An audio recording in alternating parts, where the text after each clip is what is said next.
சீமானை நாம் வன்மையாக கண்டிக்க வேண்டிய தேவை இருக்கிறது. அந்த வகையில் அறுத்தலை பദ്ധதிகளுக்கு சீமான் போன்றவர்களும் நாம் தமிழர் கட்சியை சேர்ந்தவர்களும் வந்தால் விரட்டி அடிக்க வேண்டும் என்ற விரட்டி அடிக்க வேண்டும் என்பதை தெரிவித்துக் கொள்கிறேன்.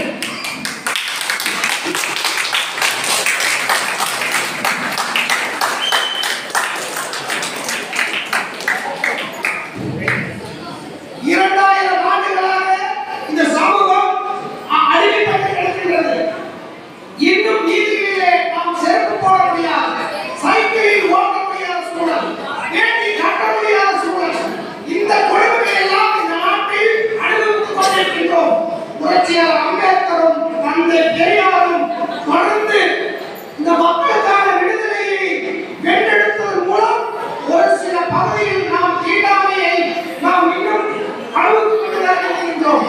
ஒரு சில பகுதிகளில் வேண்டுமானால் தீண்டாமை கொடுமை இல்லாமல் இருக்கலாம். ஆனால் இன்றைக்கு கூட நாம் ஒரு அரசியல் இயக்கமாக இருந்தாலும் கூட ஒரு கொடியேற்ற முடியவில்லை. ஒரு பகுதியில் நாம் நம் சமூகத்தை